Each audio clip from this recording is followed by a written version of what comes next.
Okay. I want to say thanks to each and every one of you for being here today. It's going to be a great day. I'm going to go through what I consider to be the very heart of my material. And people ask me a lot. They say, you put out a lot of material on your website. What is the main thing? If you had to tell me the main thing that I should check out if I check out nothing else that's up there, what would it be? And I always tell them the same thing. It's the material on natural law. If nothing else, that's the material that you need to understand deeply. So that's what we're going to be covering here today in an extended presentation format. I want to go through a few things before we actually get started. So I call this section Before We Begin. And the word begin is actually important here because that's really what this presentation is actually about. It's initiation. This is an initiation into really, really deep, esoteric material that has been hidden from humanity for millennia. So I just want to ask people before we get started, how many of you are new or relatively new to my work? By a show of hands, please. That's excellent. This is great. That is great news. I am so glad to hear that. Okay? What I actually didn't want is to come here and talk to a bunch of people who are already totally familiar with my work and have already heard it. So this is great. Okay? How many of you here today feel that the human condition and life on earth for humanity right now is tolerable just the way that it is? By a show of hands. That's also pretty good, because if that was the case, I was going to say, there's nothing for you here today. There's the door. Okay? So that's good, that we're all hungry for change. One of the big complaints I hear about my work, when I check in on forums or something, or read some YouTube comments, many people will say, there's nothing new here. I've heard this before somewhere else. This person covers this. I've read this in this book. Well, ladies and gentlemen, I have news for you. There is nothing new here. I am not going to present anything new. I am not going to present anything that has not actually been in existence and will continue to be in existence. I'm not making up new material. I call myself, I would refer to myself, Art said it the other day, actually yesterday when we were having dinner. He said, I consider you an aggregator of material. And I love that term. I love that description of what I do.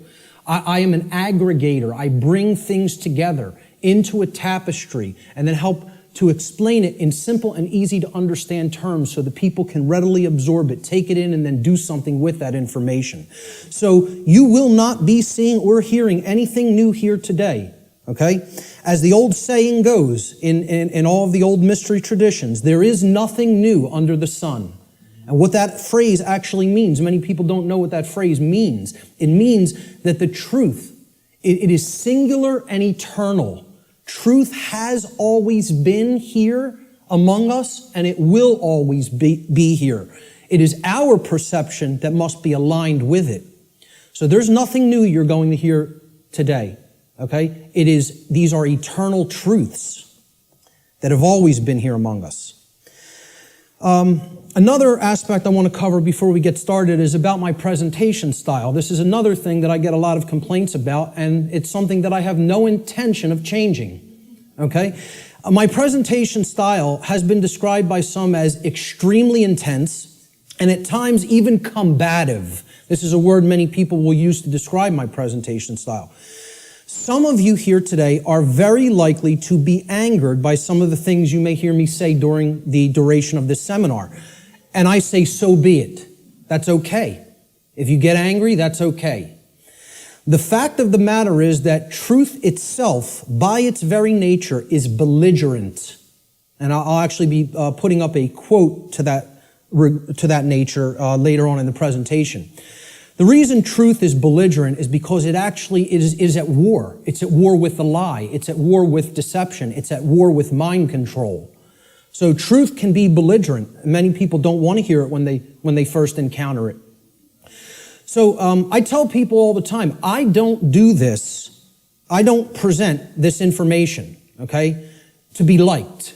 I don't do this to make friends, okay? I'm not interested in making a whole bunch of new friends. If it happens, that's great. okay? But that's not the reason I do what I do. I don't do this to be popular.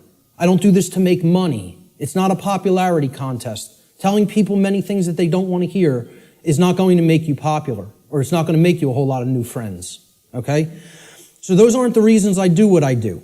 To be honest, and I tell people this, and sometimes they get upset by just hearing this, I don't even really want to do this, okay? I don't want to do this with my life. I don't want to do this with my time, okay? As I already know, understand, and live the information I'm going to present. So I get this. I know this, okay? I don't need to keep going over this over and over and over again for my own entertainment, okay? The reason that I actually do this is because I recognize that in a time of such overwhelming ignorance of this critical information, this information which is capable of saving humanity from its current condition, all right? The fact that I do already understand this information places me in a position of moral obligation and responsibility. That's why I do what I do. I'm in a position of moral obligation to speak this information to other people in an effort to help to get them to understand it and live it as well. And that is the reason I do this. Every person here today who wishes to take real world value, practical value from this seminar here today, I'm going to ask them to make a deliberate and conscious effort to do two things. The first is try to set aside, to the extent that you are capable of doing so, your perceptions of me as the presenter, okay? And this includes things like how you think I look, how you think I dress, the sound of my voice, my mannerisms, etc. Try to set those things aside to the extent that you're able to do it. And I know that's difficult for some. And I say this because paying attention to such trivialities will detract your own mental focus away from the information that is being presented today. And that's the worst thing that could happen, because it's the information that is important, not me. Try to ignore me and focus on the content, all right? The second thing I ask people to try to do is to be consciously aware of any of your own impulses that you may have here today, to immediately reject the information that is being presented in this seminar based solely upon your own initial emotional reaction, your initial emotional response to this information, okay? This is a logical fallacy, okay? You cannot think with the emotions. So if you hear something you don't like or that angers you, that's okay. Feel the emotion. But don't just immediately say, that can't be true.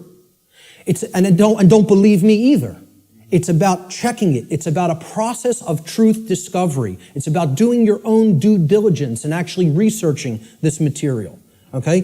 But if you try to gauge the veracity, meaning the truthfulness of this information, solely based upon how it makes you feel when hearing it, you are committing a logical fallacy, okay? So I ask people to try as much as possible to suspend immediate reactions of disbelief, okay, and saying, no, I don't want to accept that, no, it can't be true, based on how something may make you feel that you hear today. That's very important to keep in mind.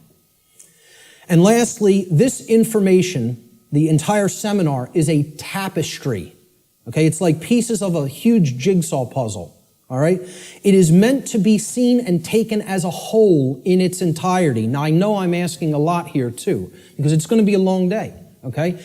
And my goal here, my work here, is to keep your interest and your attention and your focus throughout the entire course of this seminar. And that's a challenging thing to do. But what I'm asking people is, you have to try to see it as a whole, because if you took the time to be here, and you gave a monetary donation to be here, I'm highly recommending that you stay for the whole duration of the seminar. There's a reason for that. You're only going to get the full tapestry, especially if you're new to my work, by hearing this information in its entirety, okay? So if you don't do that, you'll probably not recognize the patterns, which is what this is all about. That's what this day is all about, pattern recognition, okay? that are inherent to this tapestry of information. And more likely than not, you'll have wasted the time that you took to be here today and wasted the money that you spent to be here today. So I don't want anybody to waste their time and their money and their attention, and I don't think you do either. So that's why I'm asking people, stay for the whole thing. You'll get the maximum value out of this seminar if you stay for its duration. So with that having been said, let's jump into the material.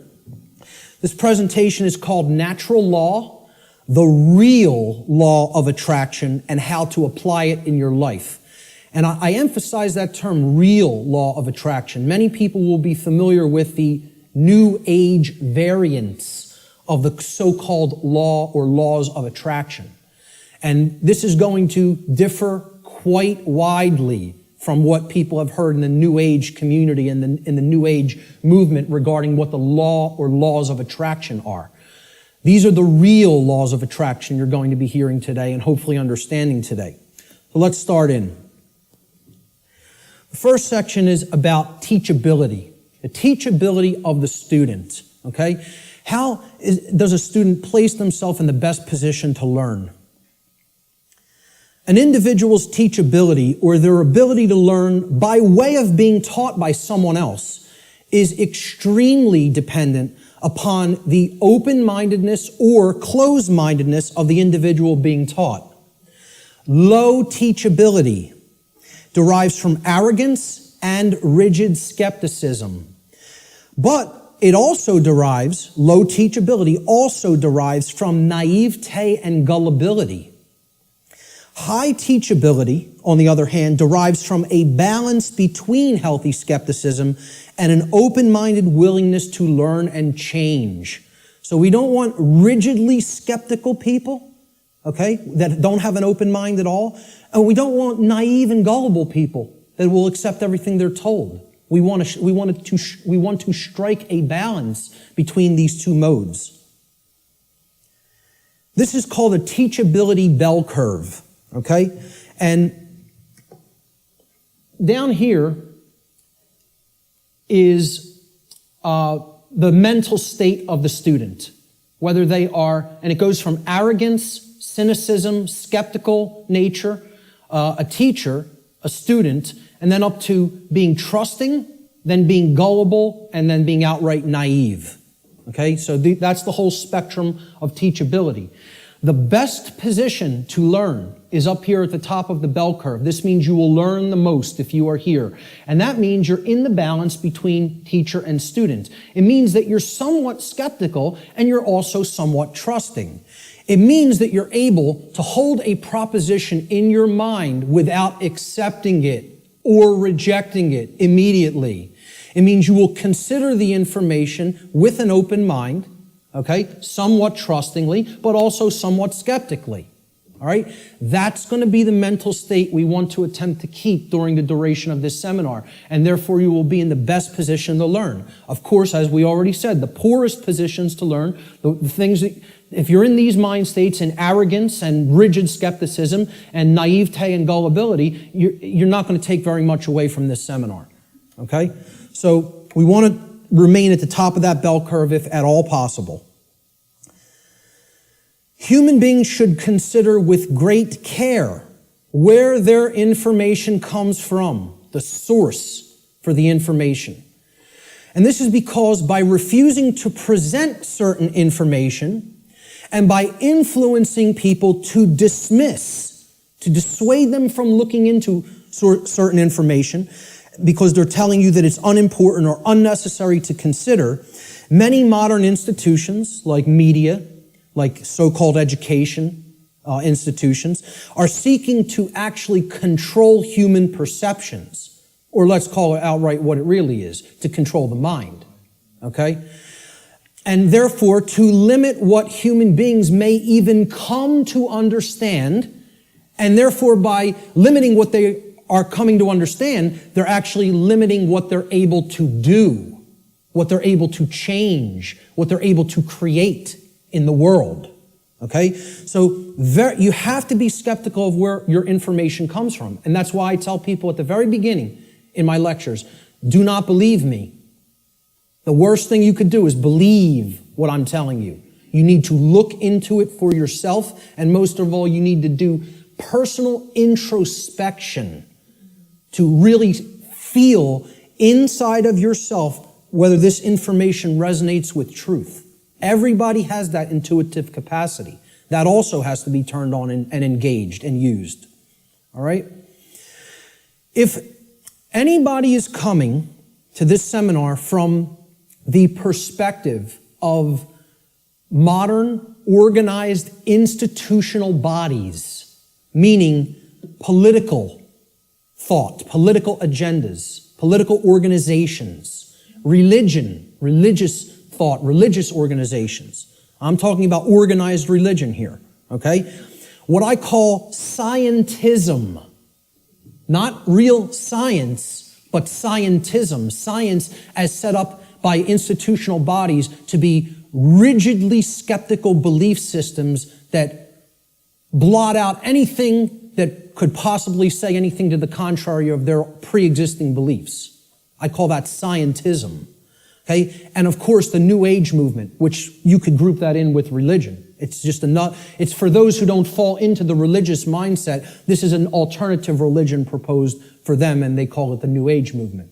And I tell people, please don't think this is going to concur with any of these belief systems, with any of these boxes for consciousness. This presentation is going to shatter these boxes. It stands outside of all of these because these are limiters for perception and thought.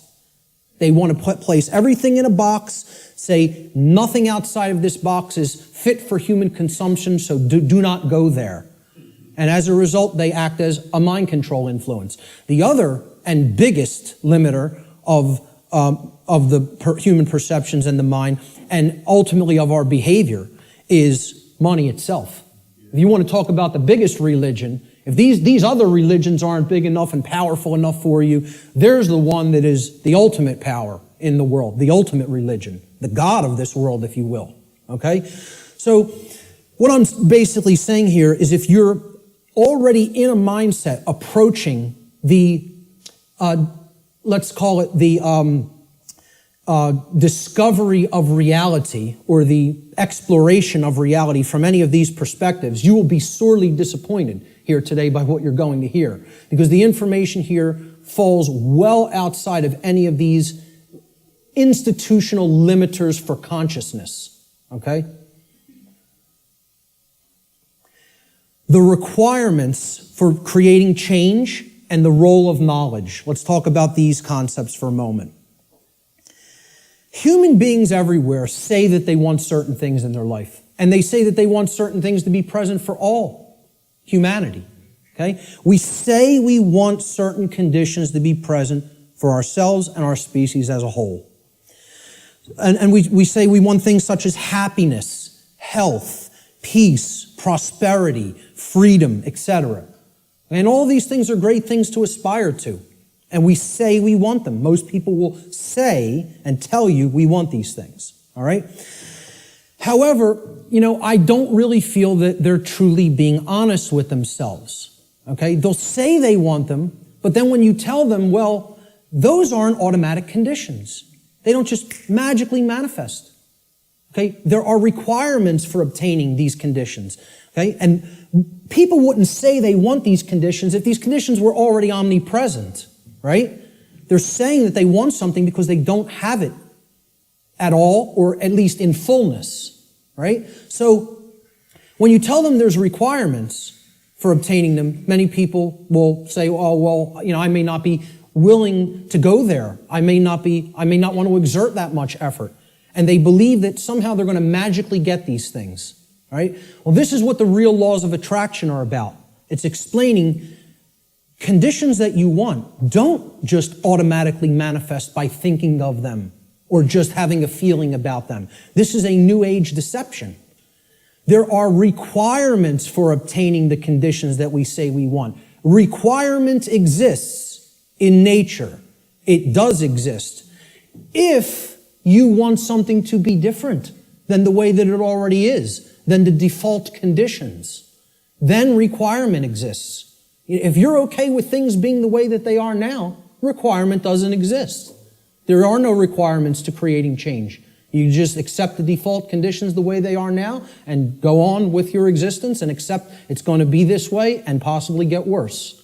But if you want real change to happen, requirements exist. And this is what many New Age teachers will not tell you, or they'll outright deny that requirements exist for creating real change.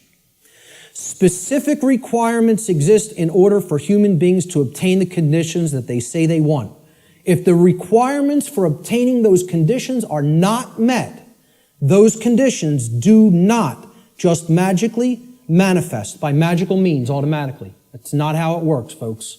And that bursts a lot of people's bubble right off the bat. This is a key concept to understand. So what are these requirements? We need to know certain things. Knowledge is required. Knowledge that will spur us to action. That's what's required. Okay?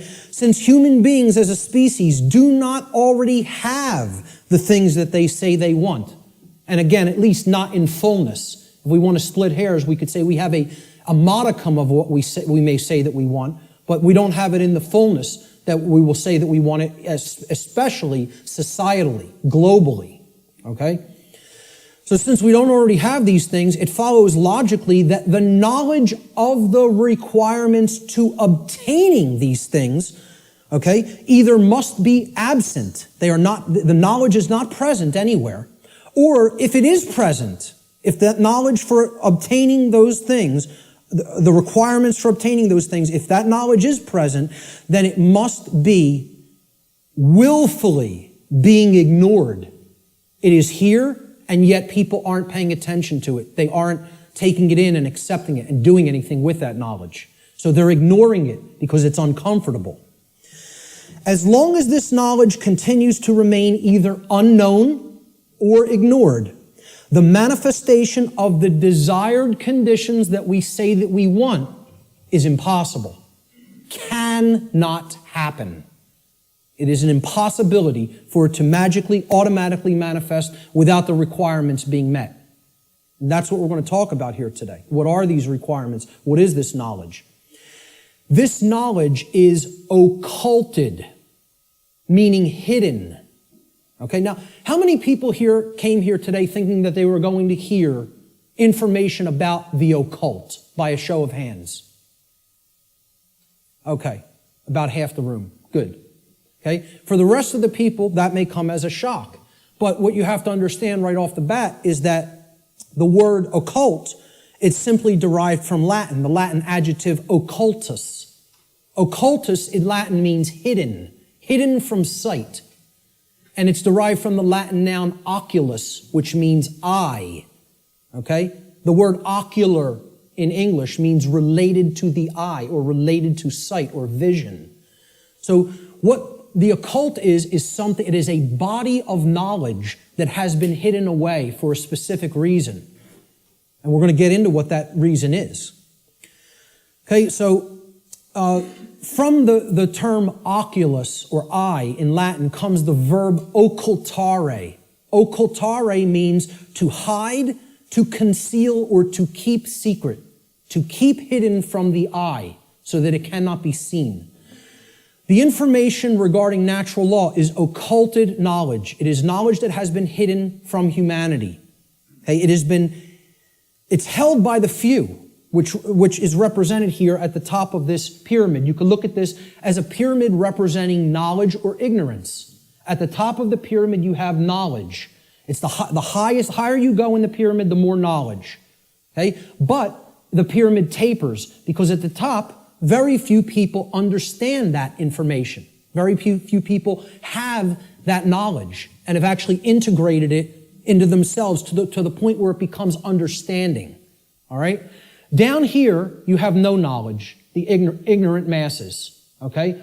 And up here, you have the people who are in the know, right? Who have this knowledge about how natural law works and are actually using it for a certain reason. We're going to get to that next, what that is. So please, as you go through this seminar, please keep in mind, if I ever use the term occult, all I'm talking about here is hidden knowledge.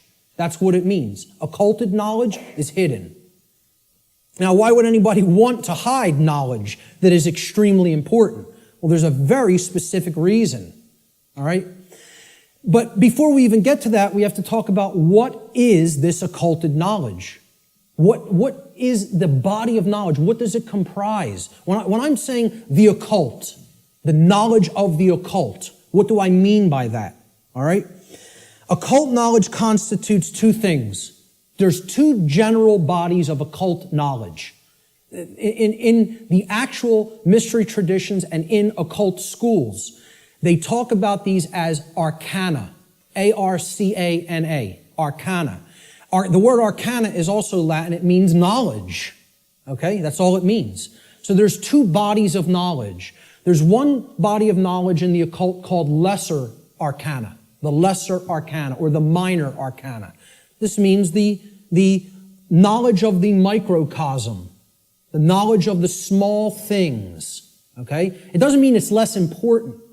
It means it's dealing with the individual units of consciousness. The human psyche, the psyche of the individual, okay? So the first major body of occult knowledge constitutes knowledge of human consciousness, how it works, how it operates, what our motivations are, things like that, okay? The second body of occult knowledge is called the greater arcana or the major arcana, all right? And again, this doesn't refer to that it's more important. It refers to, it is the macrocosmic understanding, the understanding of the very large laws of nature that govern the macrocosm, okay? So universal laws are part of the greater arcana of occult knowledge. And what I call here today, under the umbrella, the term natural law, falls into that second category of greater knowledge, the greater arcana of occult knowledge, okay? And what these natural laws are unseen and universal spiritual laws. We could talk about the word natural here too. Natural is derived from Egyptian and other Middle Eastern tradition languages, okay? The word neter in Egyptian, which would have been spelled without vowels, if we transliterated it, it would be NTR in English. Neter means spirit in Egyptian, in ancient Egyptian. The suffix al, even in English today, but if you go back into Arabic languages and ancient Middle Eastern languages, al as a suffix actually means of or related to, or having come from. Okay? So natural, if you put these root words together, neter and al, right? It means of or related to the realm of spirit, of or related to God, actually. The word neter also meant God, spirit or God. Okay? So this is the spiritual domain, the laws that actually are operating in the unseen realm. Okay? Now, they manifest in the physical realm. We're going to talk about that. Okay? Because that's the operation that it trickles down from. It starts in the spiritual domain and then it manifests in the physical domain. All right? So it's important to understand these two bodies of knowledge. The lesser arcana, okay, is about the monad or the individuated unit of consciousness of the human being. And then the greater knowledge is about the laws that govern the macrocosmic universe. All right? So, what these laws do, this body of the workings of nature that I am calling under the umbrella natural law, they're universal spiritual laws which govern the consequences of behavior. They govern the consequences of behavior. And I would add a caveat to that. They govern the consequences of behavior for intelligent species, for beings that are capable of coming to their understanding. Okay? I would delineate that from like the animal kingdom. Okay? The animal kingdom is not held to the same standard as human beings when it comes to this body of information, because I don't think you're going to sit down with your cat and explain natural law to it. Okay? So when people say, well, why doesn't the animal kingdom held to account in the same way that human beings are. It's because, surprise, surprise, we don't share the same level of consciousness. Okay? There is differences in levels of consciousness and abilities to comprehend information and to actually know how something works. Just like you will not be explaining physics to your dog anytime soon, okay? You're not going to explain natural law to the animal kingdom and have them grasp it because they're not at the same level of consciousness as we are. Okay? So we are held to a different account when it comes to natural law. It governs human behavior. It would be an easy way of saying it. This body of knowledge has actually been called consequentialism by past researchers and teachers. And I have no problem with that term. I've actually looked into consequentialism, and it's quite similar, okay, in its scope and what it teaches. It's been called karma, karmic law, in many Middle Eastern and Eastern traditions, okay? And I have no problem with that term for it either. It has been called in some of the Western traditions and Christian traditions moral law, and I have no problem with that term either. Religionists have called it God's law, and I have no problem with that term either. I have no problem with any of these terms being applied to the umbrella of natural law, because that is essentially what it is. But we're going to get deeply into how it works and operates in our lives here today. Why is this knowledge hidden away from people? To what ends? The knowledge of the occult, the hidden knowledge about how natural law works and how consciousness works, is not commonly known. That's why it's not the exoteric. It's not given to the masses. It's the esoteric. It is reserved for the few. And there's a reason for that. It's been deliberately hidden away and kept from the general public in order to create and maintain a power differential. Because if someone else is an extreme level of knowledge, and they know how something works, like something as trivial as how human consciousness works, how human motivations work, how human perceptions work, how human beings can be manipulated. If somebody has deep knowledge of that information, and there's a whole bunch of people over here who have not one iota of how that works, what kind of a number do you think somebody can do on people like that? See, the way I ask people to look at this is real simple. Imagine a very, very, very advanced psychologist at the top of his field, wrote all the textbooks, okay? And he's got a house out in the burbs. He comes into the university. He's got tenure, okay? He's got the trophy wife, the house out in the suburbs, the 3-car garage, driving the Lexus into work at his tenured job. And he finds out that his trophy wife is having an affair because she's bored. She's not satisfied with him at home. And it's maybe the 19-year-old, captain of the local high school football team or something. He's a senior. He's a star football player, right? The jock, yeah. And she has a fling with him. Well, what if he decides, I'm going to become buddy-buddy with my boy here after finding out about his wife's affair?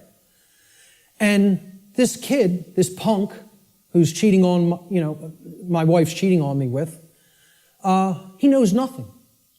He doesn't study the mind. He doesn't know anything even about himself.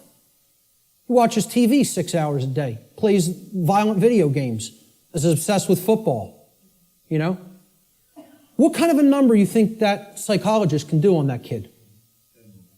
Total number. That's the answer, exactly. That's right. He could do a total number on him. He can gain his confidence. He can get into his head. And I guarantee you give him a little bit of time, he could screw up his life based on what he knows and how he would be able to manipulate based on his hatred of that person. Well, guess what? That's the position humanity's in. We're that punk jock. And I'm not saying we necessarily did something to deserve it, but we're in that same position where the people with this knowledge at the highest levels, they hate us. And they're doing a total number on us because we don't have this knowledge. And until that changes, don't expect the playing field to be leveled. Expect it to get worse. Okay? The knowledge is hidden to create and maintain a power differential. between those who hold it and those who are ignorant of it. It's that simple. The knowledge of natural law and its operations constitutes what I call the most deeply occulted or hidden information that exists on this planet. You will not find any more hidden information. This is the thing that all the distractions are there for, to keep you from learning. The endless trivialities, the nonsense you hear on the news, all the video games, all of the nonsense television, the sports, it's all there to keep people from understanding this. And I can't get you to accept that or believe it, and I don't ask you to believe it.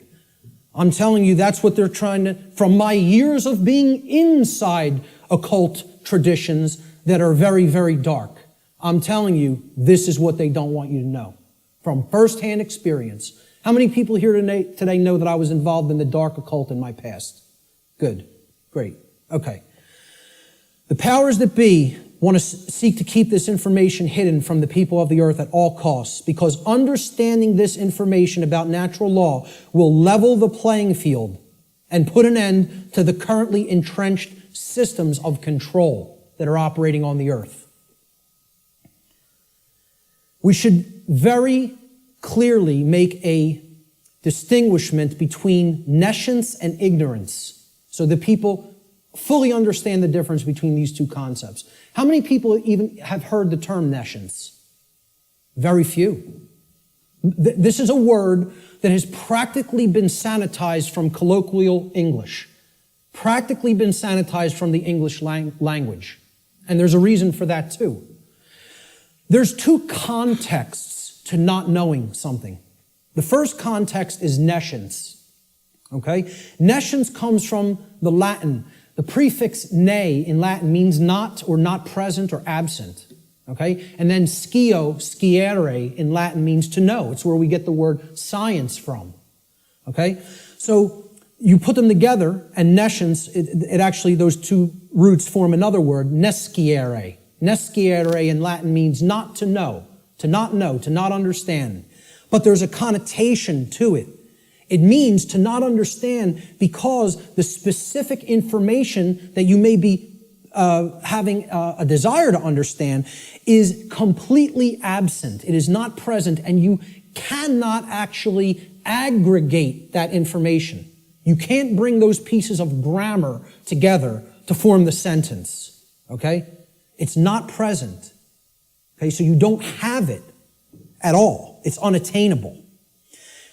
This should be clearly delineated from ignorance. Now, nescience is not someone's fault.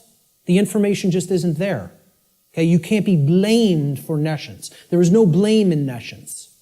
The person who is nescient is not to be blamed for being nescient. The information simply wasn't present so they could take it in and then come to understand it. Ignorance carries blame. This is another thing. People want to think in the New Age movement there's no such thing as. Nobody's to blame. And that goes to that there's no cause for anything that's happening, as you'll hear a lot in the New Age circles. Okay? I very strongly put down these notions, or attempt to. Okay? There are causes and effects. There are people who are responsible for what is happening. There is blame. Blame exists. Okay? There are people who are culpable. We're going to talk about moral culpability later. So ignorance has blame attached to it and responsibility attached to it. Okay? It comes from the Latin verb ignorare in Latin. And this means not to know, just like nescience means not to know, but in a completely different connotation. The connotation of ignorance means you don't know even though necessary information is present and right there before you, because you have willfully refused or disregarded that information. Whether you've refused it because it made you feel uncomfortable, or whether you disregarded it because you felt that's not important for me to know. I don't need to know that. Or you feel you already understand something that contradicts with what's, the new thing that you're hearing or seeing. Okay? So when you willfully disregard something, okay? If I wanted to willfully disregard the gentleman sitting in the front row, he's present. I could just pretend he's not here and ignore him. That's what ignoring is. This is why I try to say to people, the impact of the word is almost lost to us, of the word ignorance, because of the way it's pronounced. I tell people, start pronouncing it ignorance. Ignorance. Then people will hear the word ignore in it, and the connotation becomes clear.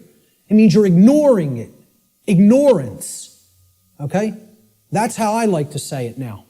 Because the connotation is clear that way.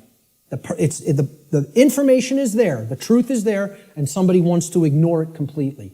Now, that is inexcusable, and there is blame that is attached with that. So what I ask people all the time is, do we have a nescient society, or do we have an ignorant one? Do we have an ignorant one? Is our society ensconced in nescience, or is it ensconced in ignorance? I would argue absolutely that we are ensconced in ignorance in society, not nescience. I think we are drowning in information. I think we are drowning in the truth that is all around us. But people are ignoring it, largely. Not everyone. There's many people who are very hungry for it and taking it in as fast as they can, you know? But I think the majority of human beings are in the state of ignorance, even though the truth is present all around us. And that constitutes what Art talked about earlier, this consensus trance, which people in the so-called truth community or truth movement have likened to sleep. They say that they are asleep. I liken it to hypnosis. If you look at the origins of the word hypnosis, right, it means suppressed knowledge. It comes from Greek. Hypo means under, as in hypodermic, under the skin. And gnosis means knowledge, the suppression of knowledge. Hypo means suppression also, under and suppression. So hypnosis is the suppression of knowledge. And that's the state that these people are in. And it's done by themselves. It's not, see, we have to stop looking at this as a victim relationship. This is a willful choice. In a time of overwhelming information available at people's fingertips, the truth being ignored is not an option. It's a willful decision that people are making. And it's a decision that they should be held accountable to because of what is going on, that they are ignoring, what they are allowing to go on in their name and not saying a thing about it. Content to let evil run amok. All right? And then people will wonder, why are we losing freedom? Why is freedom on the wane? Why is totalitarianism and tyranny rising up? Why do we see so much control and obsession with control in our society? You know, they'll see that. Many of them will see the rising police state. They'll see the injustices in our society. They'll see the restrictions on our inherent natural liberty. Okay? But here's the thing, many of them will not make the transition to grasping. You know? They'll say, yeah, this is what's happening to the earth. It's being turned into a huge prison everywhere. And at the most rapid pace right here in America. Okay?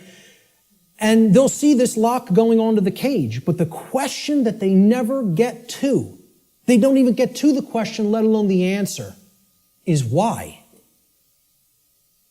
They'll talk about the symptoms. They'll describe the prison. They'll describe every corner of the cage accurately in many cases. They can tell you exactly how it's working. They can tell you all the different aspects of the control system. But they can't tell you why it's actually going into place.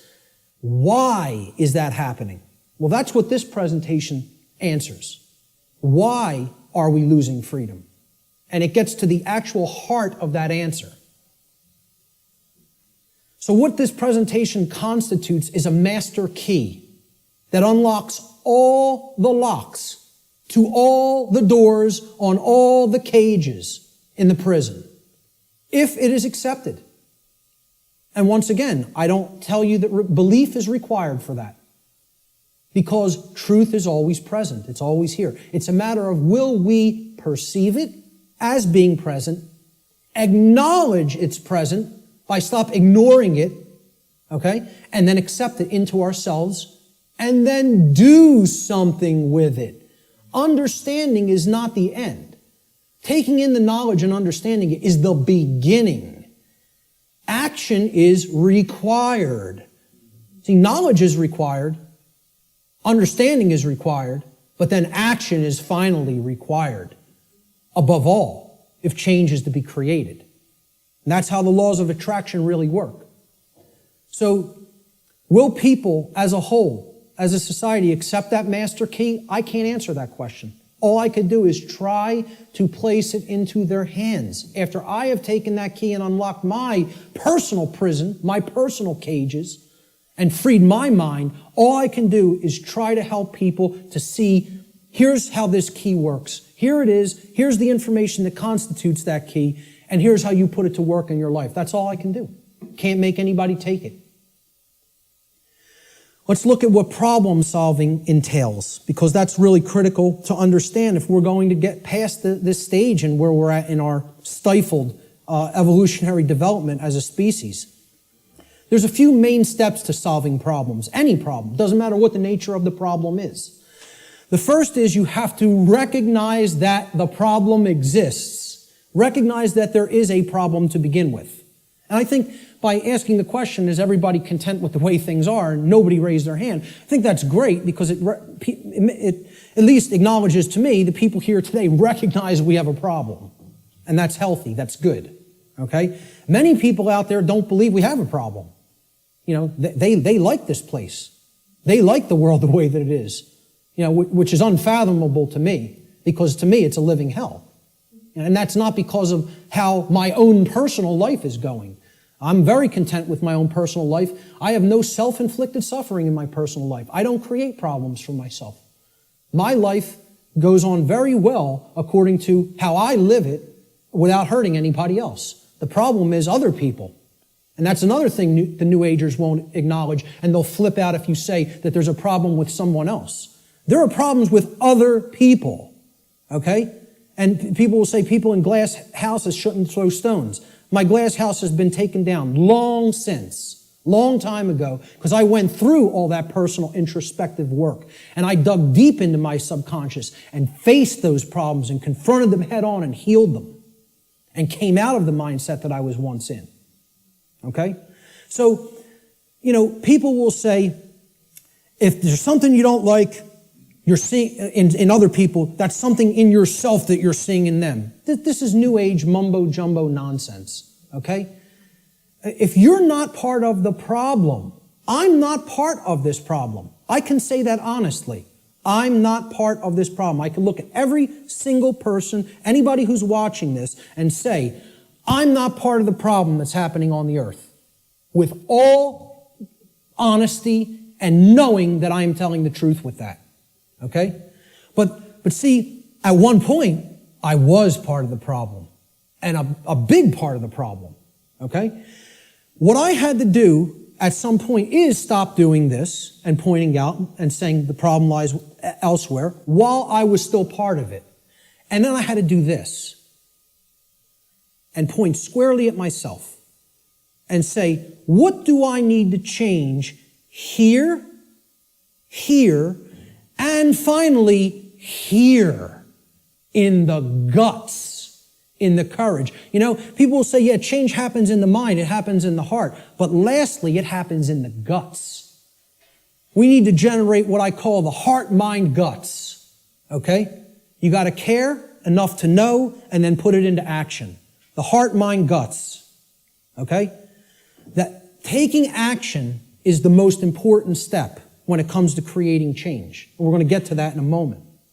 But the whole point here is I had to look at what I needed to change about myself in my thoughts, my emotions, and my actions, and then change those things in myself. This is what most people want to run away from. They want to say, yeah, I want those things that I say I want to magically to be present in my life, but I don't want to do those things that require self-change in how I think, in how I feel, and in how I act. I want it magically to happen without changing those things in me. So I can honestly look at the rest of the world and say, the problem does not lie within me. I am not seeing a manifestation of myself in other people. Other people have not done the same process that I have, the introspective work that I have, and gone through that painful, painstaking work that involves effort, hard effort. I'm not up here telling people, I'm offering you the tonic. You're going to take a sip and magically you will be enlightened. Okay? Knowing what's going on in the world is hard work. It involves destruction. It's a destructive process. It involves destruction of belief systems. It involves completely breaking down barriers that are in your head. Okay? Hardly anybody wants to do that work. People want to run 1,000,000 miles an hour in the opposite direction from that work. Anything but that. I'll take the grave instead of that. Okay? That's where most people's heads are at. All right? So let's get back to the steps here for problem solving. The first is you got to recognize that there's a problem. If you are in denial, good luck. Let me know how that works out for you. Because you're not solving any problem in a state of denial at all. Fear-based denial of the problem must first be dealt with and conquered and stamped out. And you have to acknowledge how bad it is. You know? People feel symptoms coming on of a disease or something and they want to ignore it because they don't want to believe I'm sick. I don't want to believe I'm sick. I don't want to believe I have a problem. Then you're waiting.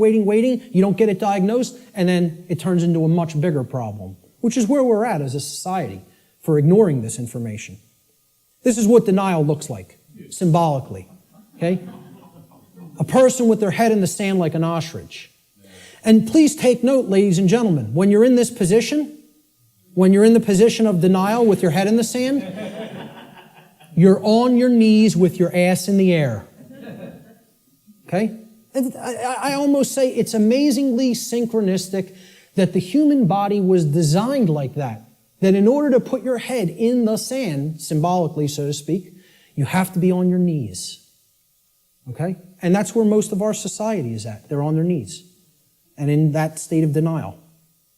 The second step to problem solving is to recognize that the symptoms that are being displayed, the symptoms you are seeing, are merely effects of underlying causal factors. You can't treat symptoms and solve a problem. It's not possible. That's not how problem solving works. You have to get to what caused the problem. Okay? Instead of simply treating symptoms, make an accurate diagnosis of the causes of the problem. So what does the word diagnosis mean? Diagnosis comes from Greek. The preposition dia, transliterated there in the parentheses, you see it in Greek script. Okay? It means through or by way of.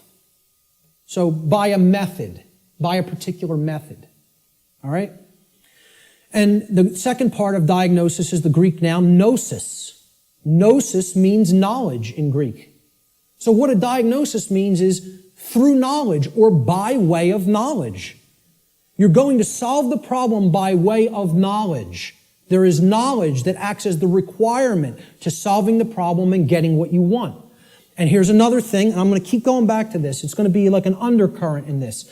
Because the New Age community, and I'm going to become a more outspoken opponent of New Age ideologies. Because they are lying to people. Whether it be through direct, willful deception, or whether it be through useful dupes and useful idiots. They are telling people things that are completely inaccurate to how things really work. All right? Because they want to keep people suppressed and non-active. They want people in acceptance mode of everything. Accept, never rebel. Okay? Don't take action. Just observe. Just watch. You'll hear all of these things in the New Age movement. Okay? The reason I bring it up is because when you even say the word knowledge to some New Agers, they almost take offense. Because what the New Age is becoming is the new modern day variant. It's a new form of what's known as solipsism. We're going to get to what solipsism is in a little while. Okay? But essentially, people don't want to hear that knowledge is what is required. Because the attainment of real knowledge, not pseudo-knowledge, real knowledge, requires work. It requires effort. It requires reading. It requires listening. It requires watching. And you know what most of all it requires that people don't want to give up? Who can tell me? Time. Thank you, sir. It requires time. There's one of the currencies people don't spend, on many things that they don't feel they can get immediate gratification from, which is why immediate gratification is so stressed in our society by the control system. That's what keeps people in their ignorance. So a diagnosis means if you're going to get well, you got to have the knowledge of the underlying causal factors that led to the creation of the symptoms. You're not going to treat the symptoms and get well. You got to have the knowledge to get to the causal factors, to find out what cause put this into effect. And we're going to talk a lot about cause and effect. The third step to problem solving is, through the knowledge that you've acquired now, via making an accurate diagnosis of the problem of the causal factors, right? You're going to then put that knowledge into action. Understanding what created the problem is like step 2, right? Stop being in denial. Understand what caused the problem. Act on the knowledge you now have to solve the problem, to make it right. Okay? So action is required. We make the diagnosis, then we have to take the required action necessary to rectify or to set right, which is what the word rectify means, the causal factors that led to the manifestation of the problem. Let's talk a little bit about the concept of what truth is, how I refer to truth in all of my work. Because people have a real deeply mystified concept of what truth is or what it means. They'll get into all these really deep abstract discussions of the mind of God and, trying to get into quantum theory and everything. This is mystification of the concept of the truth. And we have to demystify it. We have to bring it down to real simple, easy to understand language that anybody can comprehend. And then really completely delineate that from perception of any given thing. Because the two are not the same. When people say perception is reality, nothing could be farther from reality than that statement. Perception is not reality. Okay? It is just what it says, perception. Seeing through, perceive, to see through something. Like a lens or a filter. Okay? I perceive things differently without these glasses. That's one perception. When I put them on, I perceive things quite differently and more clearly. Okay? Well, that's how human perception works, like a lens. It's a filter. Okay? But what's there is the same thing. What's there is the same thing. All that changes how I perceived it. All right? So let's look at this concept. Truth is objective. That means that it's not dependent upon the perceptions of human beings. No one wants to hear that. That is a direct assault, a direct frontal assault on the human ego. Because everybody wants to hear, my perceptions are important. And we want to also believe my perceptions are accurate. Okay? Now people will say, well, what makes you say your perception of this topic is going to be accurate? That's because I went through the process of having to admit over and over and over and over and over again, endlessly, how wrong I was about my former perceptions. I went through that destructive process of breaking down my former belief systems, of breaking down my former emotional patterns, of most of all, changing my behavior. That's the thing that's the most destructive because we get attached to our behaviors and patterns. So asking people to change, I recognize it's not easy. It took me probably about 8 years of my life to do it.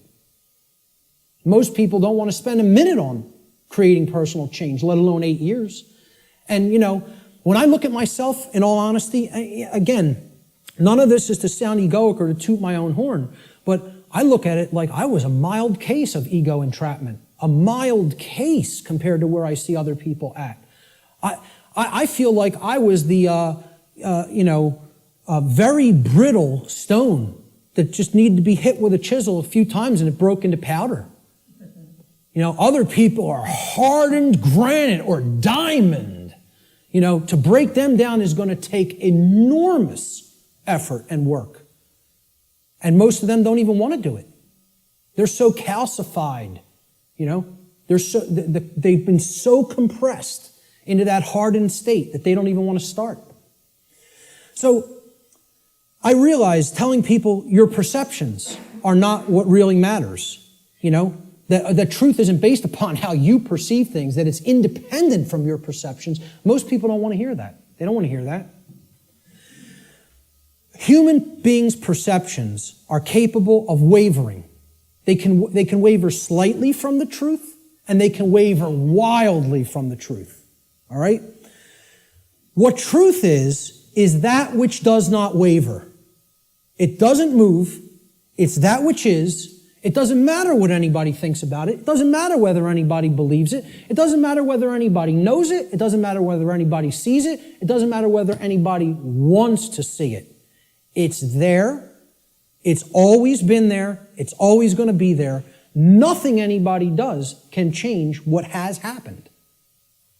Can anybody change what has already occurred in what we call, in the thinking of linear time, the past?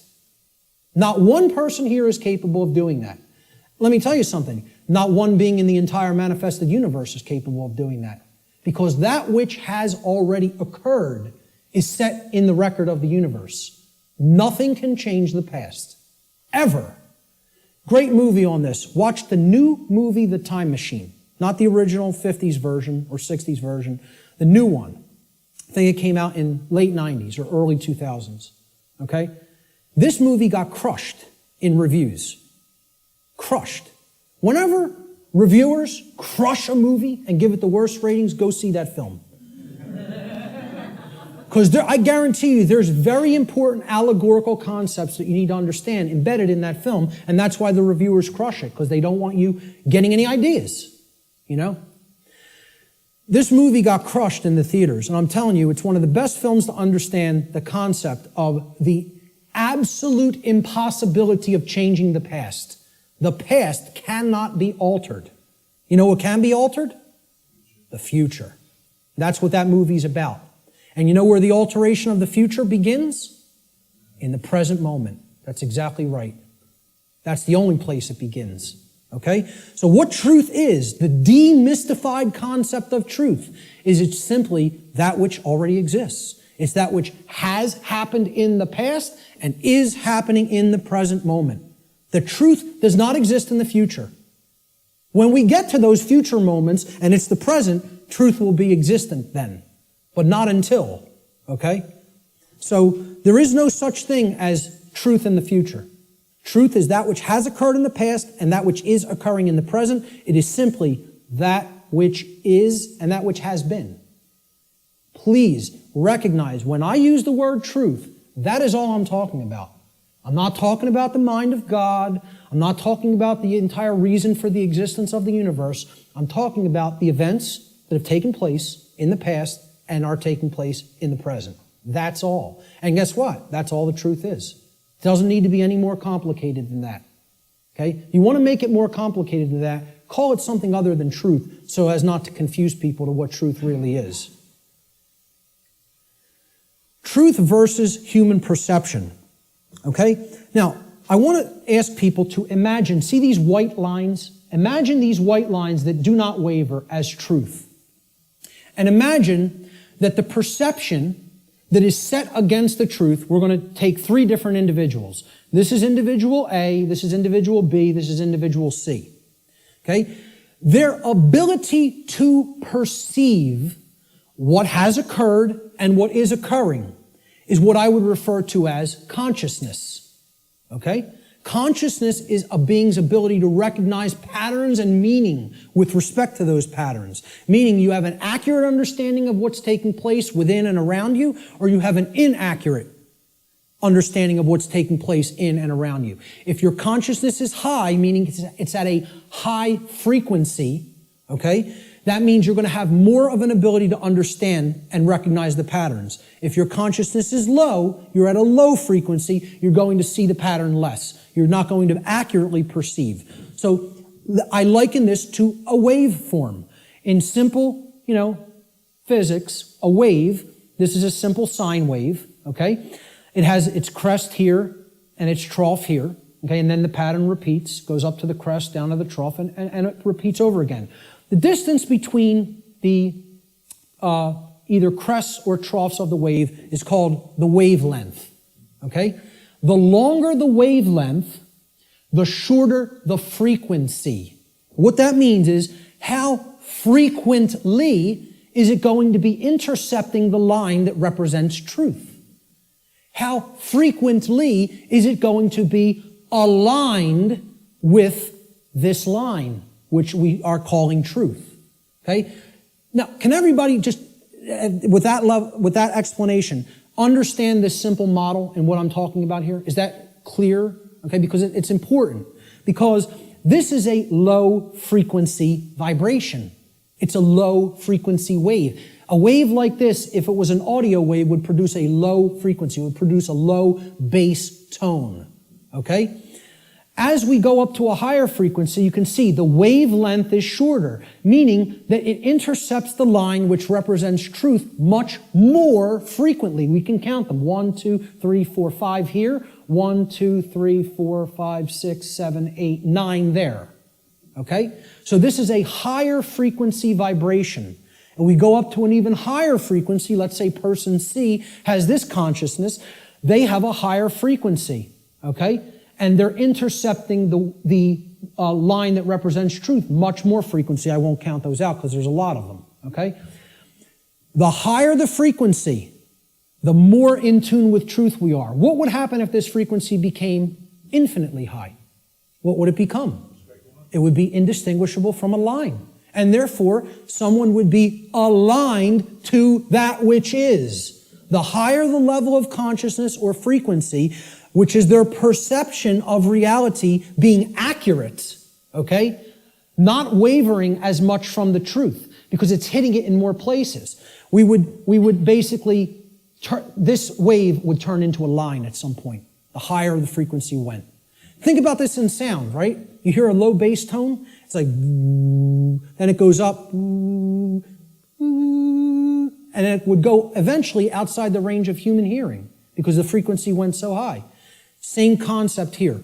The higher the frequency, the higher the perception of reality, the quality of the perception is going to be. Okay? The concept to keep in mind here is perception is not reality. It's the filter we see reality through. What the human being's work is to do is to align their perception to the reality which exists, which is truth. We need to set aside what we want the truth to be and look at what it is. What it is altogether different than what we want it to be. But until we recognize what it is, we're not even in a position to make an accurate diagnosis of what's going on and therefore create what we want it to be. So I'm going to give the first quote here, comes from a gentleman I personally greatly respect.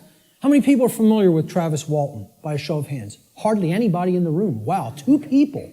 Amazing. And I know Barb is in the back because we've met him personally. I spoke with this gentleman at a conference last year in 2012. And I just want to say, I just think he's a totally genuine individual. I don't care what anybody thinks of me saying that, okay? I believe him. Do I know factually that what he claims happened to him did? No, I do not. But I believe what he is saying for a reason. When I am around somebody, especially for any length of time, I think my intuition is good that I can get a feel for their heart, okay? And when he's telling you stuff, it's very consistent. And in his book, he asked people, you need to listen to my whole story, suspend your disbelief for a minute, and then do your research and then make a judgment call. Do you want to believe me? Do you think I'm telling you the truth? Do you think I'm lying to you? And then make up your own mind. Okay? And who Travis Walton is, he was claims that he was an abductee, that he was taken on board an extraterrestrial craft at a point in his life. He disappeared for days. They were out looking for him, and his best friends were accused of murdering him. And he shows up 5 days later in like deplorable conditions, out on a country road someplace. But anyway, again, I spoke with him back in 2012. I just bumped into him again. We were just at a conference. I'm bringing this up for a reason. We were just at a conference in Philadelphia where he spoke. And this quote, I feel I would start, if I was going to quote somebody, I was going to make this like the first quote in the presentation today. Travis Walton says in his book, which is called Fire in the Sky, he said, I have come to realize that the biggest problem anywhere in the world, the biggest problem anywhere in the world is that people's perceptions of reality are compulsively filtered through the screening mesh of what they want and do not want to be true. Now, when I read that in his book, I got chills up and down my spine. Because I said, this meshes exactly with what I'm talking about in my section, in my presentation called Truth versus Perception. And he's encapsulating it in a sentence perfectly. All right? We want things to be true. That doesn't make it so. That's not what makes truth the way that it is. What makes truth is the way that it is what behaviors were taken and what is the actual effect in the manifested world. That's how things are. Okay? It doesn't matter how we want them to be. They may be a completely different way right now than we want them to be. And I would say for the people in this room, they are a completely different way than we want them to be. But most people in the world think, they kind of believe that they're the arbiter of truth. And that's a bad place to be in. That's a very, very low level of consciousness. To think that if I don't believe that it's this way, it's not this way. Many people are trapped in that state of mind. Okay? Now, the reason I even bring this up and included Travis's quote here is at this conference that we were just at a couple of weeks ago. Okay? I didn't speak at it. I tabled at it. A woman came up to my table and she picked up my New Age Bullshit DVD, which is available here today in the back. And she said, "What's this about?" With a real skeptical look. And I explained, well, it's a 7-hour extended video podcast that has many, many slides, okay? I gave a shortened version of it at the Free Your Mind conference in Philadelphia. And this is the extended version that goes deeply into the deception of the New Age movement and how it is a religion that is designed to suppress the masculine side of the personality, which is the side that actually takes action and creates change. Okay? And that's, of course, pushed by the sacred feminine, which is care and creativity, and compassion. Right? Both need to be present. We're going to talk about that here today. But I said this is about the suppression of that masculine energy. And that's what the New Age movement is about. The suppression of the masculine. Right? So I said what the New Age religion wants to teach people is just accept everything the way it is, no matter how unjust it is, no matter how deplorable the conditions are, no matter how much evil is taking place in our midst. Accept it. That's the New Age religion. And here's what she said. That's exactly how I am. I just accept everything. I don't make any judgments on anything that occurs, no matter what it is, no matter how it's perceived. You want to perceive it as evil? That's your judgment. I said, yes, it is my judgment. You know why? Because it's evil. It really is. There is such a thing. I said, and you're content to let evil run amok and take this whole world because you don't want to act. Because what's really there is cowardice. That's what it really is. Okay? She didn't want to hear that. She said, I prefer not to see it that way. Now, align this with the quote. I prefer not to see it that way. Okay? And I hope by some miracle she happens to see this presentation at some point. Okay?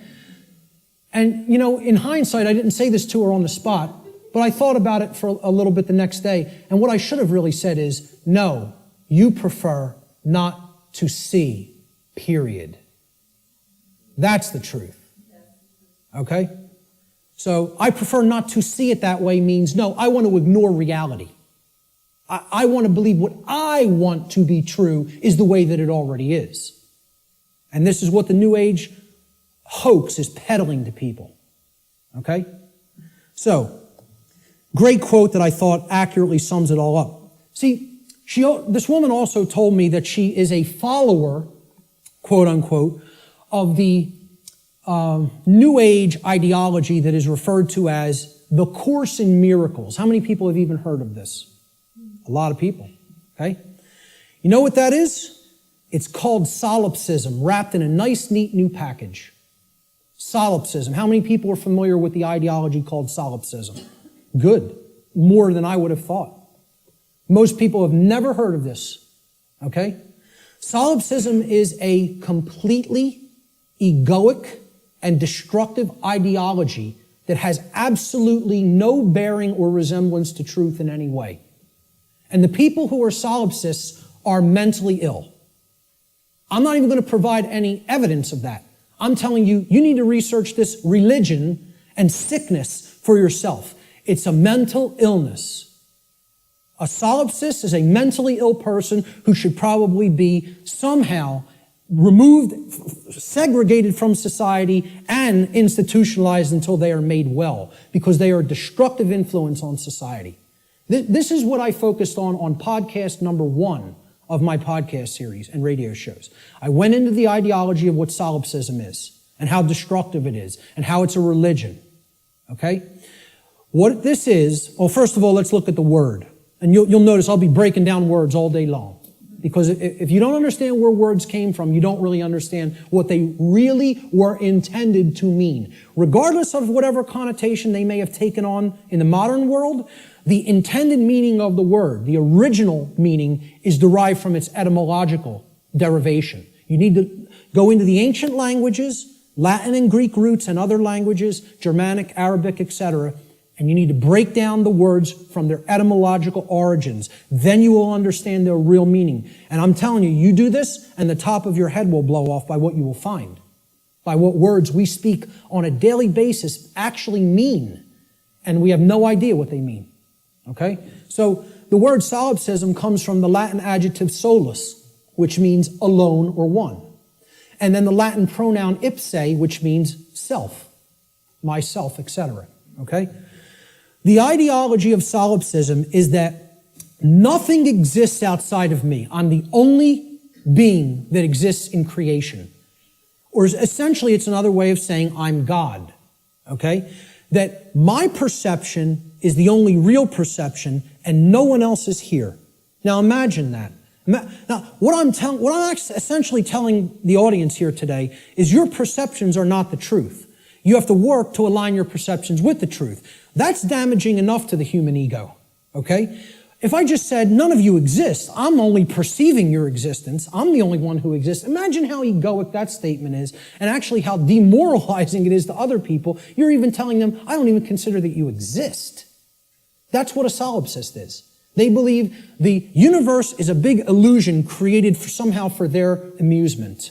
And that there's no objective reality, that you don't exist, you don't exist, you don't exist, you don't exist. I'm the only one who exists.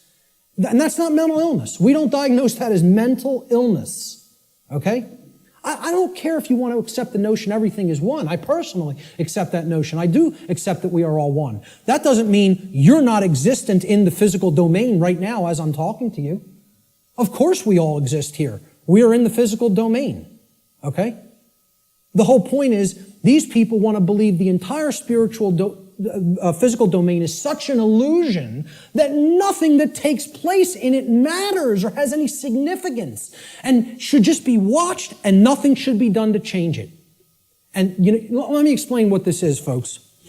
When I was a Satanist, okay, and I was working inside the Church of Satan and other dark occult organizations, they have a set of sins, believe it or not. They don't look at them as sins in the same way that, religionists look at sin. But they have the things that, these are behaviors and thought patterns that should not be engaged in by the dark occultist themselves, by the magician, if you will. You are not to engage in these behaviors, but we are to peddle them to other people. We are to get them to engage in these behaviors. Okay? You know what the first one is? No, it's not. That's the second or third. I think it's the third, if I'm not mistaken. I don't have the list handy. But the first one is stupidity. That's the first satanic sin. Okay? For the dark occultist. But they want other people in deep stupidity. They want other people in deep ignorance. The idea here is we will know it all. We will know the truth so that we can control others and keep them a dumbed down herd. Okay? There's a bunch of other ones, but I think the second or third is solipsism. Solipsism is one of the biggest sin for Satanists and dark Luciferians and dark occultists. They don't want any of their membership believing in this mental illness nonsense. Okay? But they want to propagate it and peddle it. They want to do that. And they told me personally, higher ups in this network told me personally when I was working with them, wait until you see the New Age books that our membership, will be writing, or either writing ourselves or putting into the hands of useful dupes to write and put out there. We'll be giving them the idea, they'll write it for us, put it out there as their own idea.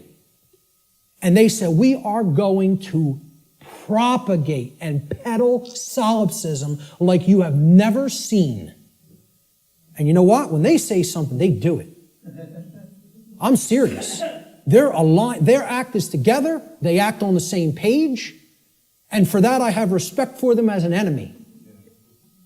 And I don't take anything they do lightly. I recognize they have the will. They're not like the rest of humanity. They align their thoughts, their knowledge, with their version of care. It's not like our emotionally based care, but they care about what they're doing, and then they act. And when they act in concert, and they get it done. Okay? I'm not saying, I agree with any of their agenda, because I don't, and I'm trying to stop it. But I have respect for their unity. They are unified and on the same page, and humanity is not. And that's why, in all honesty, we're having our rear ends handed to us in this spiritual battle right now. At least right now. Solipsism is the ideology that only one's mind is sure to exist.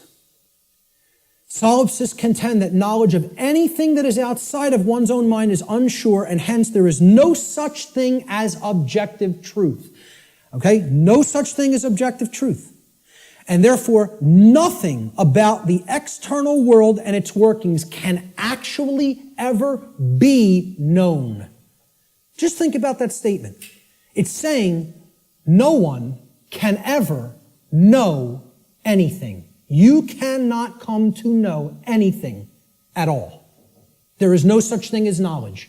So what I would say to somebody who's following the quote-unquote Course in Miracles, or a Course in Solipsism, or a Course in acceptance of all forms of evil in this world, is you can't know anything by reading the Course in Miracles, because nothing can be known. How could why would a solipsist ever pick up a book? Why would a solipsist ever watch anything, any video? Why would a solipsist ever engage in a conversation with another human being? Tell a solipsist you can't know that you're going to fall off that cliff, so why don't you go try to walk over and see what happens? Because you can't be sure of anything. They won't do that, though. you know? The whole point here is this is a religion. This is a New Age religion. And I'm telling you who it's peddled by. It's peddled by the occultists who have the knowledge of how natural law works and are trying to put out whatever ideologies they can, destructive ideologies they can, to get people not to understand it. Or to even go so far as to believe that nothing can be understood. Why would you bother to look into natural law? Nothing can be known. It's unbelievable that anybody would be so gullible and naive to fall into this mindset. Let me just tell you what it really is. It's a person who has given up on life. They feel that it's so difficult to know anything and they don't want to do the work to come to that level of knowledge that they've just said, I don't believe it can be known. That makes me feel more comfortable in my ignorance and laziness. That's the truth about what solipsism is. Okay? And that's the truth about my friend I bumped into at the MUFON conference. And I'd say that to her face. Okay? So, we have to realize we're battling this force. This religion is on the rise. Solipsism is on the rise. More people are becoming solipsists or solipsistic in their beliefs, in their thought processes. Let's look at some basic definitions and working definitions. Now, first thing we're going to define is definition. Let's define what a definition is, okay? A definition is an exact statement, a statement of the exact meaning of a word, all right? We're looking for an exact meaning, not a connotation, not a maybe or a like or a somewhat. We're looking to narrow the focus. That's why it definites it. It makes it finite. We're taking it not infinite, we're finiting it, we're making it finite, okay? We're actually limiting through words what something means so we can be clearer about what we're saying, okay? It's an exact statement or description of the nature, scope, or meaning of something. Another way we could look at a definition when we're talking about visual or audio definition is it's the degree of distinctness or clarity of an object, image, or sound. Okay? So why do people buy HD TV sets? They want higher definition. They want a higher clarity of the picture. Okay? If you have high definition audio, for audiophiles, they won't accept anything but high definition audio because in comparison to low def audio, the clarity of the sound is very good. It's much better. Okay? So that's what definition is. It is all related to clarity. When we use it in conjunction with words, it means the clarity of the meaning is amplified. Okay? And when it's with a picture, the clarity of our vision, of ability to see what the picture is, the information in the picture is amplified. And same thing with sound. The more accurate the definitions that we have for words or concepts, the better our clarity of meaning and therefore our understanding of those concepts, words or concepts will be. So definition simply means clarity of meaning when we're applying it to words and concepts. So therefore, let's define natural law. So this is what we're going to be talking about for the rest of the day. We have to define it.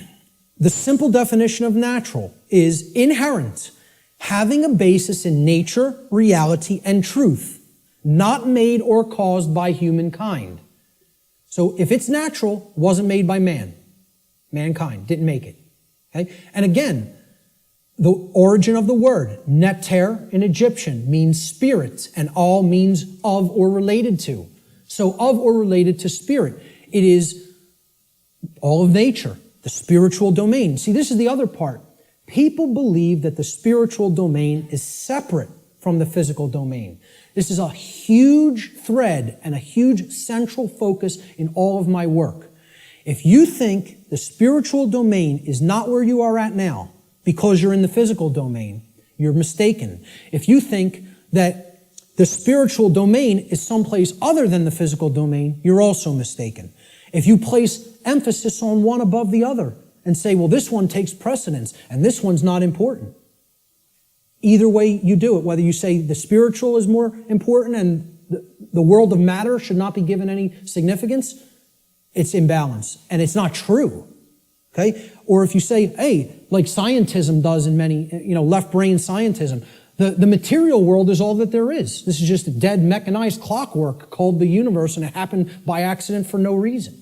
And there's no such thing as the spiritual domain. Both of these worldviews, and we're going to get to a breakdown of these worldviews, they're completely inaccurate, they're not based in truth, and most of all, they're based on brain imbalance. And we're going to see how one of these worldviews or another develops when either the left brain hemisphere or the right brain hemisphere has taken precedence and dominance within the individual consciousness. So, natural means spiritual. These words could be used interchangeably. So when I'm talking about natural law, I mean spiritual law. Unseen spiritual laws. But overall, the dictionary definition of natural is it's inherent to nature and it's not made by man. The word law the definition is an existing condition which is both binding and immutable. So let's look at each one of these words. Existing. It means that it is present. It is present. Okay? It cannot be just ignored and expected that, that doesn't make it true and it's not going to have an effect. It's there. It's present. That's why it's a law, that it's in operation. That is in operation. It is binding. Binding means it has an effect. It means it doesn't matter whether you believe that it has an effect. It doesn't matter whether you understand that it has an effect. It doesn't care.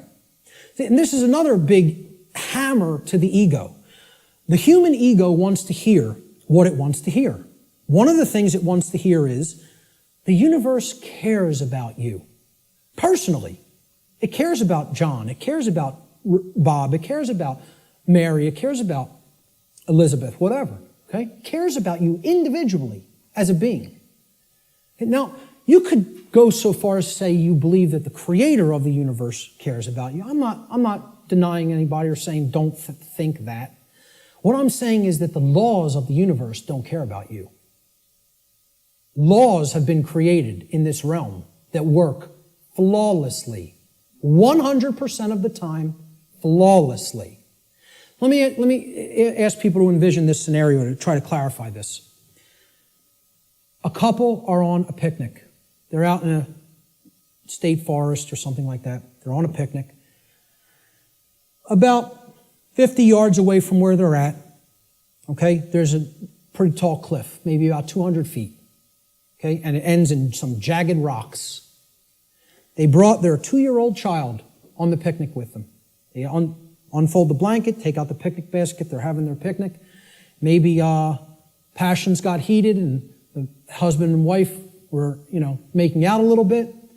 Their kid, 2-year-old daughter, in her nice Sunday sundress or whatever, wanders off, gets to the edge of that cliff.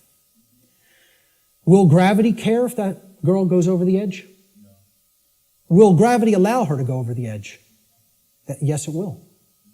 Gravity is not going to say, this girl doesn't understand this law, and she'll die if she goes over that edge. She's innocent. She's nescient even. Not even ignorant. Innocent and nescient. Will that law still have an effect? You damn better well believe it will. And so does natural law in the same way. It doesn't care whether you don't know. It doesn't care whether you're nescient or ignorant. It's in effect. It's binding. And it is immutable. Immutable means that nothing you can ever do can ever change it. It is in effect eternally. Because man didn't put it into effect. You know who put it into effect? The creator of the universe put it into effect. And I don't really care what you think of that force as. You could think of it as an impersonal force. You could think of it as the man with the beard. You could think of it as this remote control. I don't really care what you think of it as. Personally, that's none of my business. But you know what? If you think of it that it's man that makes the laws, then I have a problem. Because man doesn't make these laws I'm talking about. The creator of the universe set these laws into motion, put them into effect, and they bind you. You and I are bound by these laws, whether we like it or not, whether we accept it or not, whether we understand it or not. They're in effect, and you are already creating the reality that we are experiencing based upon interaction with these unseen laws. Already. You're already doing it. You can never not be doing it. That's an impossibility. Okay? You're always co-creating in cooperation, I should say. Whether it's in harmony or opposition is a different story. In cooperation with these spiritual laws that I'm going to talk about, you are already creating in cooperation with them and can never not do so as long as you exist in the physical domain. Okay? So that's what the simple definitions that we're working forward with. Natural law doesn't mean anything other than this. That's it. It means, so let's put them together. Inherent, existing conditions. Conditions that exist in nature which are both binding and immutable.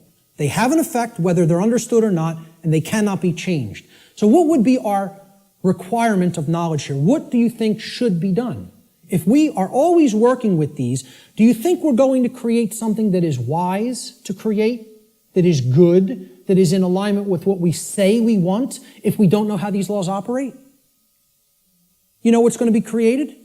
A mess. Total chaos. Something you don't want. Something that leads to enormous suffering, which is where we're at. If, on the other hand, you have that knowledge of how these things work, then you align your behavior to them, you're going to create a whole new different ballgame. And then you're going to not have self-inflicted suffering. Okay? That's what this is all about. So let's give a working definition. This is what I call the soundbite, right? People say, well, tell me what natural law is, Mark. You have a few days? Maybe a large portion of the day like we're going to cover today. Maybe. Some people will get it. Okay? But really, you need to devote a large amount of time to studying this, understanding it, reading about it, and even experimenting with it. This is not an untestable hypothesis. Okay? And it's not a hypothesis. It's actually a law. But it's not untestable. You can test it. You can apply all the scientific methodologies to natural law. Same thing. Gather your information, observe, hypothesize, observe, test the results, publish the results. That's the scientific methodology. The scientific methodology will be borne out for everything I'm talking about in this presentation if it is applied. Because this is not a religion. This is not some New Age mumbo-jumbo. This is a science. It is a science that constitutes knowledge of how laws that are existent, in operation, and immutable in this universe work, and how we are creating what we experience in conjunction with these operating laws. And man didn't put them into effect. Whatever created this universe put them into effect. I'm not here today to tell you what that is. Your job in your own personal experience is to get in touch with what you feel that is. I'm not here to tell you what that is. Now, I'm not here to tell anybody what that is. But my whole point is it created these laws, and they're in effect. And if you want to stop suffering, and if you want the human condition to change, you have to understand how these laws work. There is no way around that. Knowledge of these laws is required. And this is what people in the so-called New Age movement and in religious communities and in other communities don't want to acknowledge. They don't want to acknowledge that work is required. So let's give a working definition for natural law, my soundbite variant, okay? I tell people who want the 6 o'clock news edition of what natural law is, okay? Natural law is universal, non-man-made, binding, and immutable conditions that govern the consequences of behavior, and specifically, at least on this planet, human behavior. I would say in the universe, it governs the behavior of all intelligent beings. Intelligent beings. Okay? Natural law is a body of universal spiritual laws which act as the governing dynamics of consciousness. The governing dynamics of consciousness. That's the working definition. Let's look at the dynamics between discovery and belief, the difference between discovery and belief. Because again, natural law is capable of being discovered, understood, and harmonized with. Now, does that sound like a religion? Religion asks people to believe, accept, and do without question. What this is saying, this exists, you're bound by it. The best you can do is to understand its operation like you would understand gravity, and therefore not just walk toward the edge of a 200-foot cliff that is bottomed by jagged rocks. If you're intelligent and you understand how the law of gravity works, you won't do that behavior. Okay? Just like if you're intelligent and you understand how natural law works, you won't do certain behaviors to create a prison for the entire species, for your entire species. Unfortunately, humanity has not reached that level of consciousness yet. They are not at that level of co-creative intelligence to understand how these laws work and then align their behaviors to them. So natural law has nothing to do with religion. It's not a belief system. It's a science. It is a discoverable operation that is already in effect that we can either understand and align our behavior to or remain ignorant of and suffer as a result of that ignorance because it's already in effect and already has a binding effect upon you and your behaviors and everyone's. So when it comes to belief, and anybody that was trying to propagate a religion wouldn't put this slide up here. When it comes to natural law, it works just like gravity. So the clown that's going to jump over the cliff saying, I don't believe in gravity, what's going to happen? Down he goes. Because belief is irrelevant. Because natural law does not care about you. It does not care about you. It is in effect, no matter what you do, deal with it. And people don't want to hear that. And I recognize this. I recognize I'm not telling anybody anything they want to hear. If I wanted to sell a lot of stuff, if I wanted to be real popular, I'd come up here and I'd tell you exactly what you want to hear, and then I'd be making $50,000 a presentation like Wayne Dyer does. Okay? And that is his fee. I know because I've actually had some people speak to his management. That's what a new age presenter gets. You know what I ask for? 0. I don't even ask for a stipend because I don't even care about fake money. I care about making real money. Real one eye. The word money is actually one eye. And people don't even have said it 1 billion times in their life and never recognize what they're saying is one eye. And it's the symbol of the one eye, which represents spiritual enlightenment, is plastered all over the $1 bill. Okay? Well, this is the one. See, I tell people, I'm a poor man when it comes to the fake money, but I'm very rich in the real stuff. The real thing, I have tons of. The fake stuff, I don't do so well with, and I don't care. It's not what I'm concerned about. I know it's fake. Okay? So I don't ask for a stipend when I present. I tell whoever's setting up the presentation, pay for my travel and lodging. Hook me up with a dinner or whatever. That's it. I'll come out and speak anywhere. Okay? The point is, if I was trying to appeal to somebody's ego and what they wanted to hear, I would tell you your beliefs are very important. Your beliefs shape. And they do shape your reality. In a negative way, if you don't align yourself with truth and you want to stay attached to a belief system because you prefer it over what's real, okay? So when it comes to natural law, I'm not telling people don't believe in yourself. People will say, there's forms of belief that are good. Yeah, I acknowledge that. I understand that. Believe in yourself. Believe in your own ability to come to this understanding of information like this.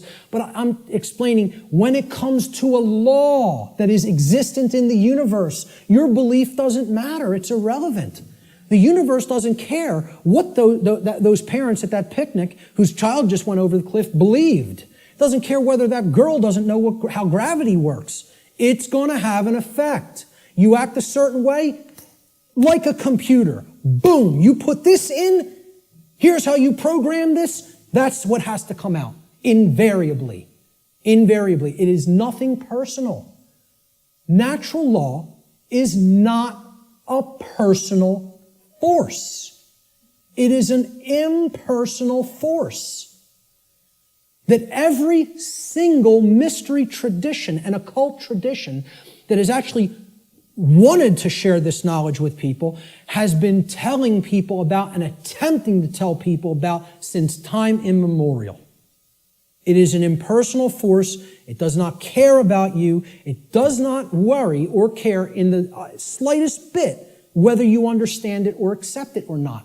It is in effect, you are bound by it, the end, and stop crying in your milk over it. That's it. No one wants to hear that. And I'm not so naive that I recognize people don't want to hear that I don't recognize that. I do recognize that. Believe me, I realize the wall I am up against in saying this. I get it fully. Fully. If I wanted to blow smoke up people's rear ends, I'd come up here and I'd say, the universe cares about you and what you believe. And it's going to gauge that, it's going to look at all that, and it's going to tabulate it, and it's going to say, well, what did he believe when he took this action? It's not going to say that. It's going to say, is this what happened? Yes or no? Yes? Here's the result. That's it. Unwaveringly and invariably. The human ego has a hard time with that. There was some popular TV show, I don't even remember what it was. Barb had downloaded it, and she was watching an episode, and it said, humanity's greatest fear is that truth is absolute. And I usually don't bother watching any television, okay? I downloaded a couple of shows to watch them because they're allegories, and I want to pick apart the allegory. But I wasn't even watching this one, but I heard it, and my head snapped around. Whoa, that came through a network television show? How'd that happen? Humanity's greatest fear is that the truth is absolute. The ego has a hard time with the concept of any absolutes. It loves relativism. That's another part of the big trap of where we're at. Relativistic ideas, and especially when it comes to morality. We're going to talk about moral relativism. But the concept here is natural law does not require your belief to be in effect, no more than gravity requires your belief to be in effect. Okay? That needs to be understood. Human belief is completely irrelevant when it comes to the existence and operation of natural law, just as it is irrelevant in relation to any of the other laws of nature such as gravity, inertia, momentum, thermodynamics, or electromagnetism. Similar to such other phenomena of nature. The workings of natural law require no belief in order for them to be discovered and known. So what I'm saying is, your belief will not change natural law, but your inquiry into it can lead to an understanding of it. You can develop the knowledge of it if you are willing to open your mind and look at how these laws function and what we're getting as a result of our disharmony with them. The philosopher Søren Kierkegaard said that there are two ways to be fooled. One is to believe what is not true, and the other is to refuse to accept what is true. Okay?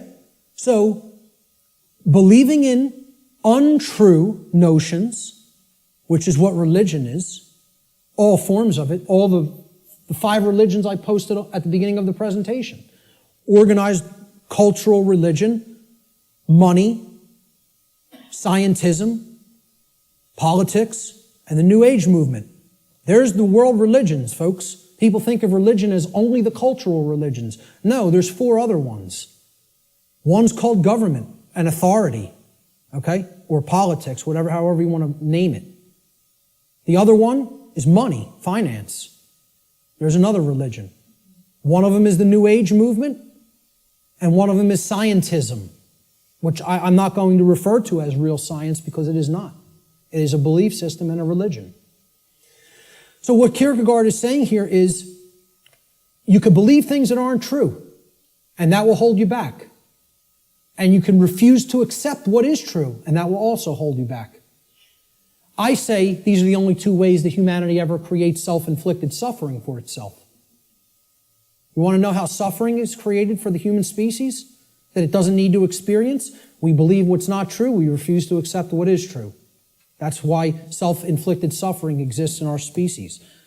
And if we are to become wise, we need to stop doing both of those things, and then we'll stop creating suffering for ourselves. So let's look at consciousness and the human brain. Okay? Because consciousness is an intangible force. Okay? It's something that exists, but you can't really see it. Many people even have a hard time explaining what it is. But there is physiological expressions for consciousness in the physical domain, and the brain is one of them. And of course, people will say, well, don't leave out the heart. Of course, the heart is also very important. Heart has an even bigger electromagnetic field than the brain, and is tied into the physiology in an even more complex way than the brain is. But we need to understand the basic structure of the brain to understand the types of imbalances that go on within it that lead to these debilitating conditions within humanity that continue to create suffering for us. And also, what these belief systems do is they prevent the activation of the heart and the actions, of care and action. Not only do they prevent real knowledge from manifesting within the being, they prevent care, and they create apathy, and they create inaction, laziness, inaction, and cowardice, so that we don't actually act and take action based upon what we've come to know. So let's look at how the brain and consciousness actually work. People will also try to give ridiculously overcomplicated and mystified definitions of what consciousness means. And many people are even scared of the term, okay? We have to demystify these terms and bring them down to real simple English and real simple concepts that the average person can grasp, okay? And stop trying to make it more complicated than it is.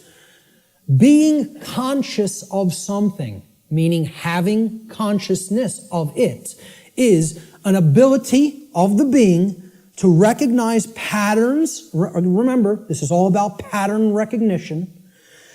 To recognize patterns and meaning with respect to events that are taking place or have taken place, okay, both within oneself, okay, in the inner realm, in the lesser realm, the realm of the individuated consciousness, and in the realm in which the self exists and operates, the macrocosm. So let's break it down, right? Ability of a being to recognize patterns and meaning with respect to events taking place within oneself, the microcosm, and in the macrocosmic world, the world at large. And the events taking place is the truth. So it's our ability to accurately perceive truth of what has happened and what is happening. That's consciousness. That's consciousness. And it's made way overly complicated by people. It's mostly made overly complicated in the New Age movement, again, which I can't stress enough how big of a deception it is. For people, really have to go and check out my work on the New Age deception. Okay? It's on my website. It's in the video section, and it's in the podcast section. And it's a 7-hour presentation. But I'm telling you, it will be as worthwhile for you to check out as this seminar. So, that's what consciousness is. Now, how does consciousness express? There's a difference between what it is and how it expresses in our life. Consciousness expresses. I ask people, just tell me, what are the ways you could ever make yourself known to any other being? How can any other being come to know who you are in this incarnation, in this physical manifestation? How could they possibly come to know you? How could you manifest yourself or make yourself known to them? And there's only 3 ways: thoughts, emotions, and actions. Okay? And I would say speech falls into the line of the combination of thoughts and emotions. And speech is also a form of action. I'm using force to, make the air flow over my vocal cords to make sounds come out so that you can hear what the concepts I'm trying to express. So it is a form of action. And it derives from what we have thought up to this point and the emotions that we have, and we could express it through speech. So thought, emotion, and action. Thought you have to look at as the creative force that is the expression for consciousness within the individual. Okay? So it's a neutral force. You don't look at your thoughts as masculine or feminine, do you? But you do look at them as creative forces. In order for anything to manifest in the physical domain, it had to first exist as a thought. This computer, somebody had to envision all the parts, how it works, how it's put together. Okay? This camera equipment, the clothes you're wearing, the seats, everything that exists had to first exist in the realm of thought. Had to. By law. Then it comes into physical manifestation through action. Your emotions are a polarized component, you could look at it as. It is a feminine aspect of consciousness. Because other people don't feel your emotions. They could perceive or sense them. You're the one who's feeling the emotions in your physiology. It's an internal expression. You feel emotions inwardly, inside in the physiology. Hence, this is a feminine expression for consciousness. It is something that is not externalized and put out. It is something that is felt within. So the emotions in the mind-body-spirit connection are the spirit in which we do something. Okay, so that's the feminine force or the spirit. Of course, thoughts are within our mind, hence that's the mind component of the consciousness. Then there's a marriage between them. Okay, so you could look at thoughts as the creative essence, which then blends with or marries to the feminine. Now, see, we're getting into a notion that is taught in many different religious traditions. It's called the Trinity. And I challenge anybody, go and look in any of the trinities that exist, in any of the religions. You can go back to Babylon. You can go to the Indus Valley traditions. You can go to the Egyptian and Cometian traditions, the Christian traditions.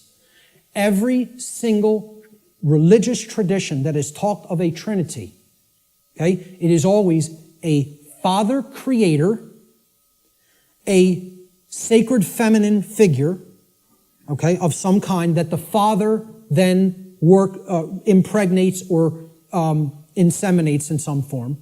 And then from that offspring is born a male child. Always. Okay? What we're talking about here is the Father being the mind, the creative essence. Then the Spirit, or the emotions, being the sacred feminine essence. Okay?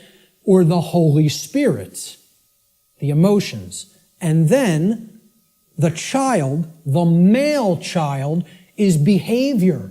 It is the active or masculine principle that actually interacts with the physical world to change it.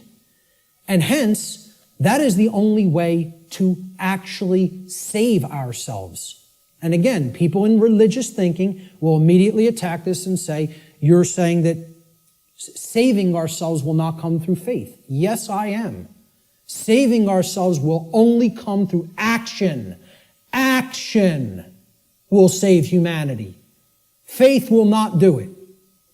So, sorry to again, smash another egoic attachment that people have to religious notions. But these religions are created by the control system.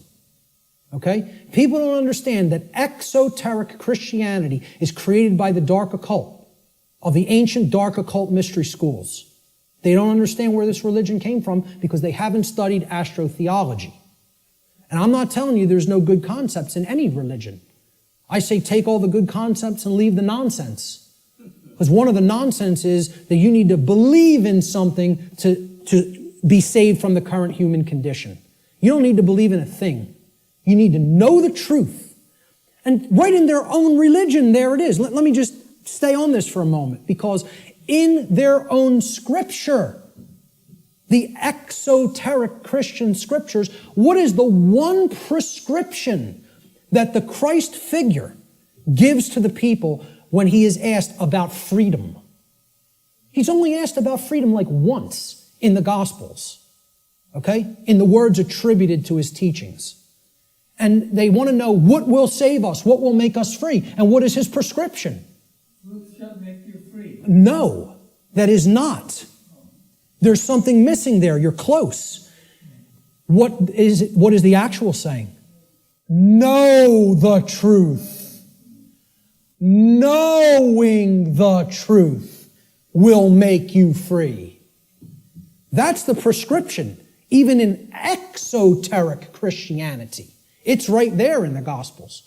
But Christians don't want to hear that because the controllers in the church who came from the dark priest class gave them this nonsense that all you have to do is believe and everything will magically change. Well, good luck with that. When people's behaviors have no alignment with morality, you think your belief's going to change something? Again, let me know how that works out for you. And again, I'm not mincing words up here. I'm telling it like it really is. I don't care who it offends. So, the expressions for consciousness are thoughts, emotions, and actions which are likened to, in the consciousness community, of mind, spirit, and body. And it's a trinity. A father, creator, which is the thoughts, the mind, the feminine essence, which is the mother of the trinity, the emotions, the inward aspects, the spirit. And then they give birth. When the thoughts and the emotions come together, they give birth to action in the world, which is the male child. This is very important to understand. I hope everybody is clear. This is our internal trinity, which constitutes the expressions for consciousness. Okay? So let's move on. Yes? Okay, how much time? It is. Okay, we're going to stop right there and take a break. We will resume at 1:15 precisely. Okay, so you want to come in a few minutes early to get settled. I will start again at 1:15 p.m. Thank you, ladies and gentlemen. Thank you.